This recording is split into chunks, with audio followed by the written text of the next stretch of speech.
Hello and welcome to Danger Zone, playing at Gowanus Gaming.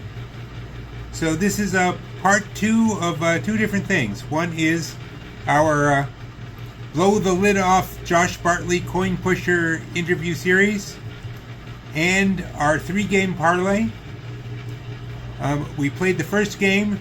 It was a $10,000 buy-in, but that $10,000 covers three games, which is kind of cool. However, you'll notice there's cash over here and chips and gold over there. Well, that's what we won in the last game. But we also had to get down the word Bartley. And we just got down the A and the R.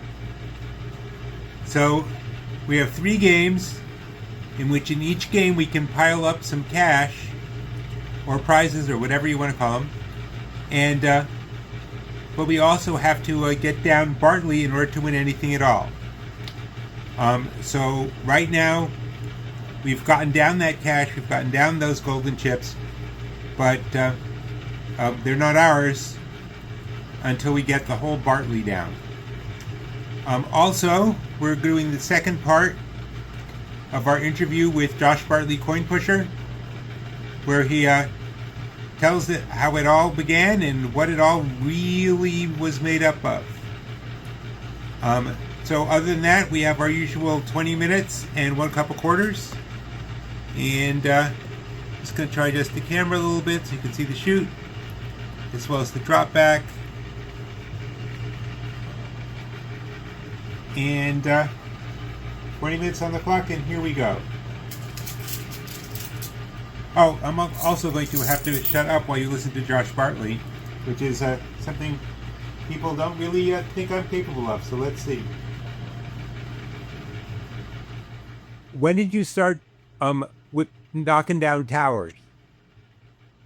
Okay, so basically, I can honestly say I was definitely not the originator of the tower thing.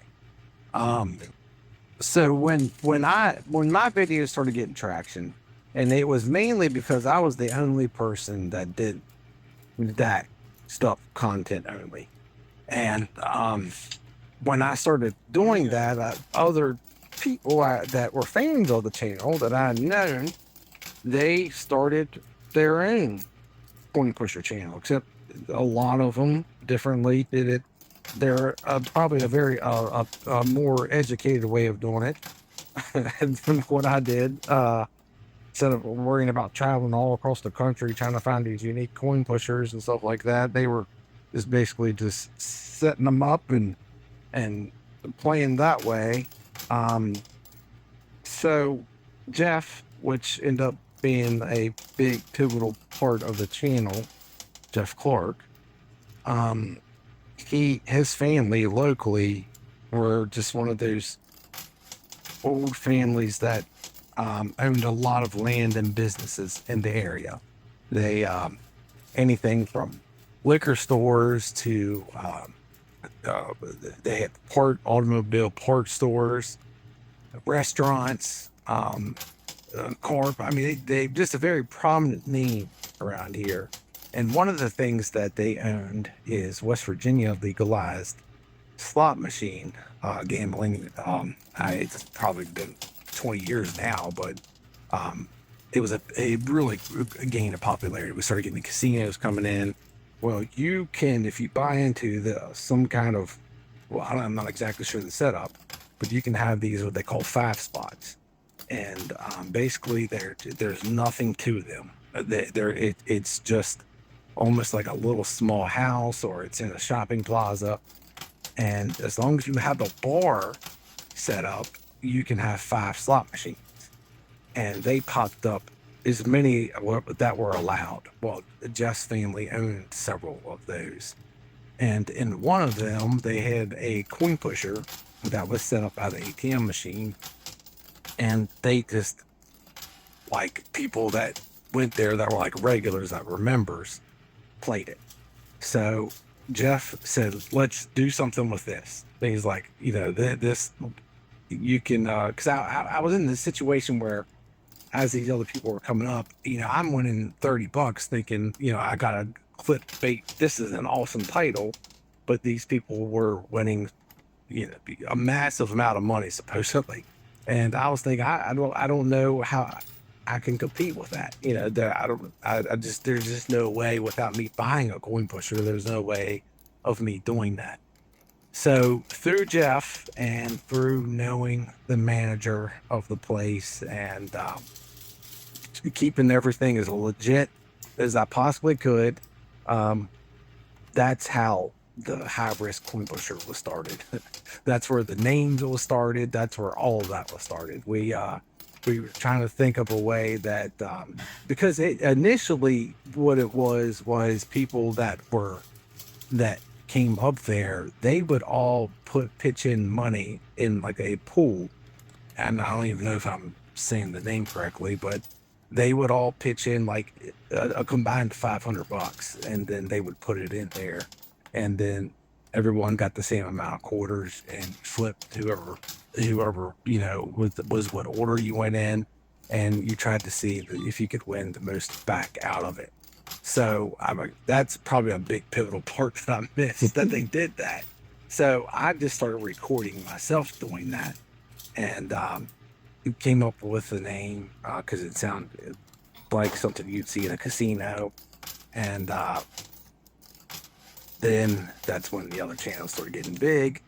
And from that point, I started seeing people build these towers, these quarter structures. And I just thought it was like I had no concept of how they were doing it. So I begged and pleaded. I was like, I will pay you any amount of money if you can construct something like this.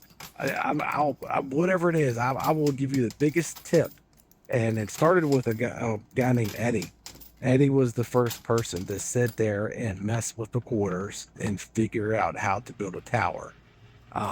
And after he built the first tower, then built a game around it. I played it, and that was essentially the start of the towers. And then since that time, it's been, or it was for many years, just the competition of who can outdo whose channel. Somebody would build a tower, then I would show the video and say, you got to do better than this. And pretty much that's how all of that came about. It started off with me begging and pleading that, hey, I will pay you any amount of money if you can construct something like this so I can put cool videos out. And then it came into more of a competition. And then Eddie ended up leaving. He actually moved to Philadelphia, and it just random people. It was almost like I'm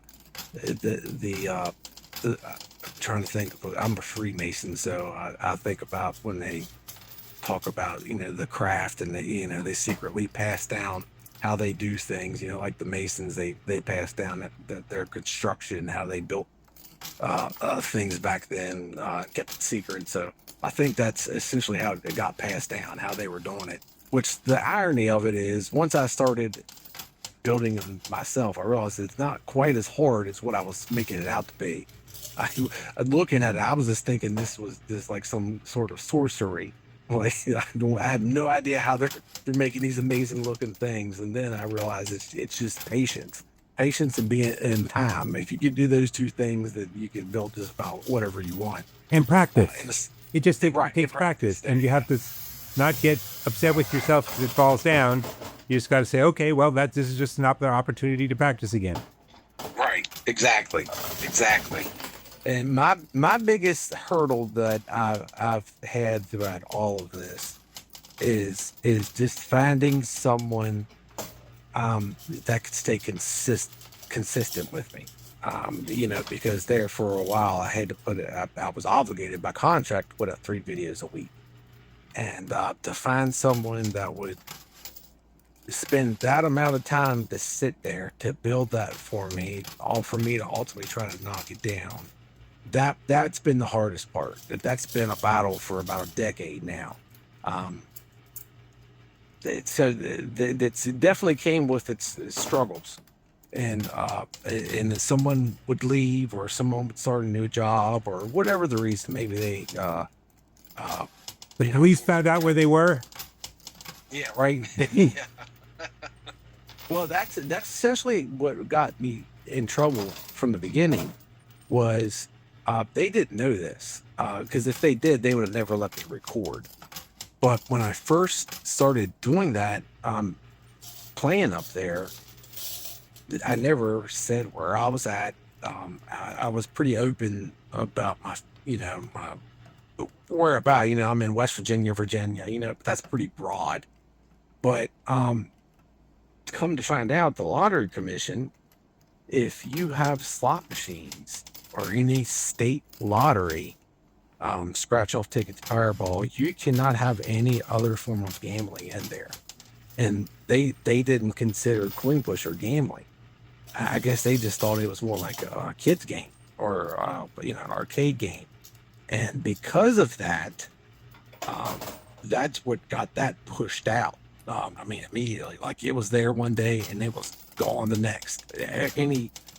Any resemblance, just a little dust spot on the floor, it was gone. And I was in a situation that, at that point, I was really dependent on putting channels out.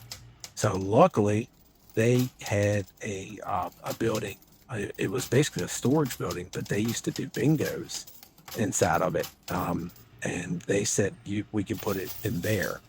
But the problem with that was that bingos were like once a month.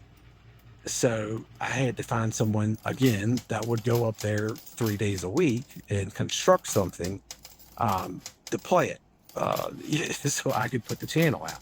And I put all this amount of pressure because I could have years ago bought coin pushers, put it in my house, done it all, and never, I would have got the same amount of hate that I get to this day.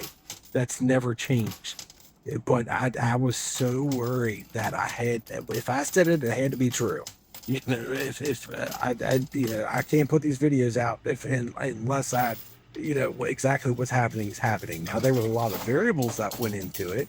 But yeah, so those, trial and error, kind of like you were talking about with building the coin structure, I guess you learn your best ways of handling something by failing in a bunch of different ways. So.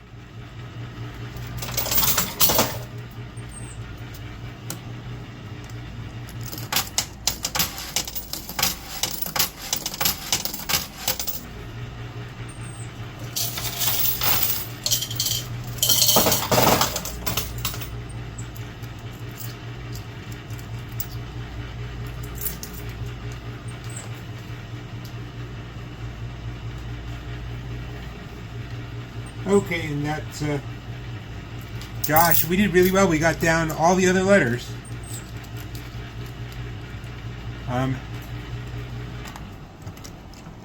Which means we get to keep everything we win. But we'll have to see what they give us because this is supposed to be 3 games.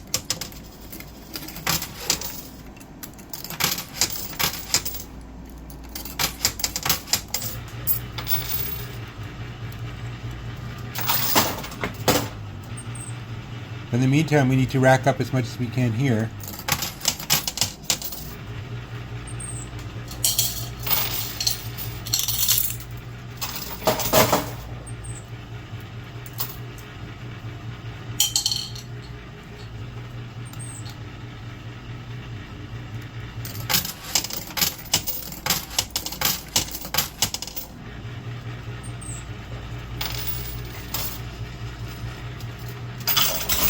Okay, I have to take a break for cleanup. Be right back. Gowanus Convenience. We overprice everything. Okay, we're back. We have just over 2 minutes left. We have plenty of quarters for the last 2 minutes. And it's time to go. So, while I was cleaning out, they made me a deal. Or they offered me a deal, rather.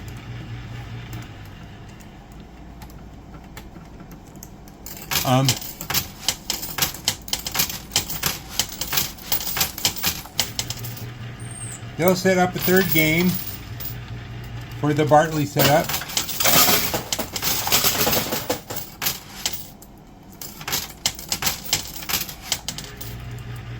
And whatever I count up now, plus yesterday's, plus the last games,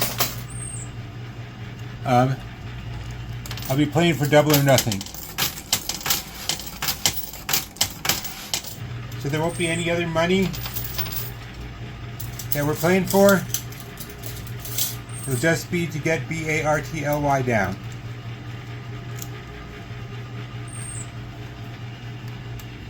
And I gotta think about it. But I think I'm probably going to do it.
Hey, that's time I get to finish out what's in my hand, though, which isn't much.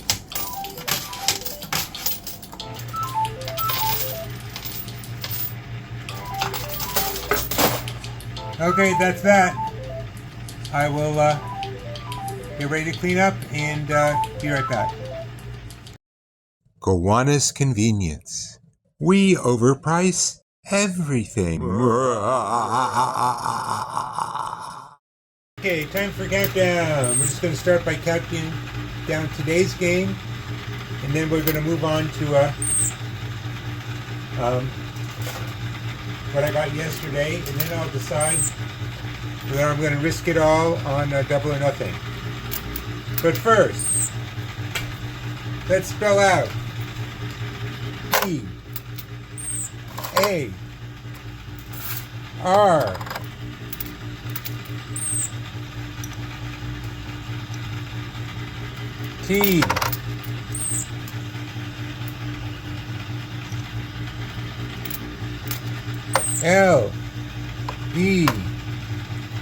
Bartley. Bartley. Make sure you can see that. Bartley. Getting those down would let us win everything else. So there's Bartley. Okay, now from today's game, we got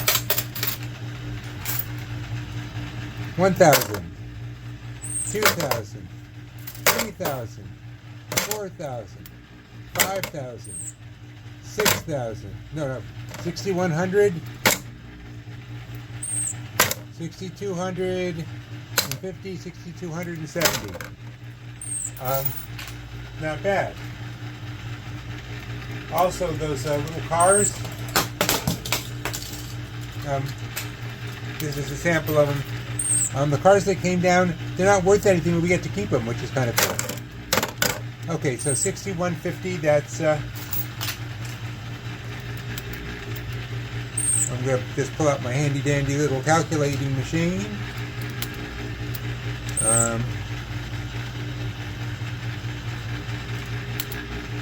Let's see, 6,170 plus. Let's see what we got from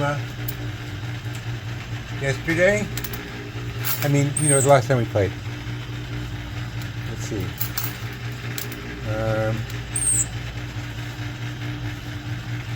This is The 500 rolls have a tape, and the 1,000 rolls have rubber band.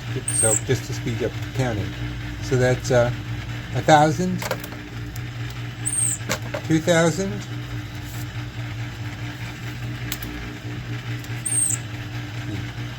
3,000, 4,000, 5,000, 6,000, 7,000 in cash from yesterday. That's plus 7,000.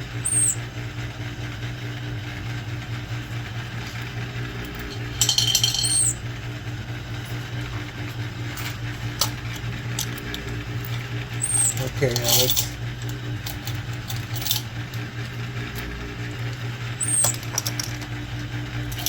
we've gotten chips.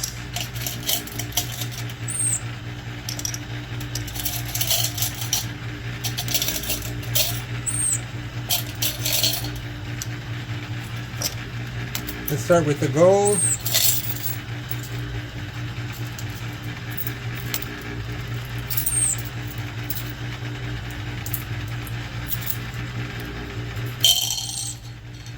Okay, this is each a quarter of ounce of gold. So 1, 2, 3, 1 ounce of gold, 2 ounces of gold, 3 ounces of gold. That's another 7,500. So plus 7,500.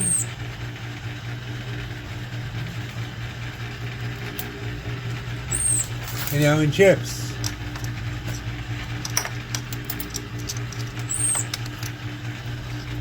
1,000, 2,000, 3,000 from the last game. 4,000, 5,000,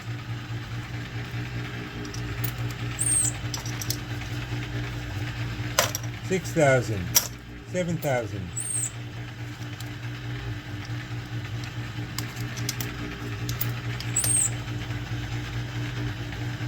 7,100, 7,200, 300, 400, 500, 600, that's plus 7,600,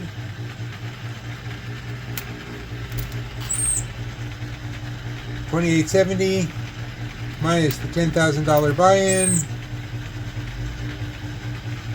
Okay, that's 18,270. Now, they're going to give me a chance to play, see if I can just get Bartley down, B-A-R-T-L-Y. Nothing else. And it's double or nothing. The buy-in essentially is 18,270, and I could double that, and I think I'm going to do it. I know that sounds a little crazy, but I'm feeling lucky. Or I'm feeling skilled. I don't know. Maybe I'm just feeling stupid. But I'm going to go for it. I'm going to do the $8,270 buy-in with the hopes of doubling it. So that's it. I'll see you next game. Thank you for being here. Thank you for watching. Thank you for listening. And as always, thank you just for being you. Have a good night. See you on Friday. Oh yeah, it's Monday, Wednesday, Friday for these games. Thanks. Bye.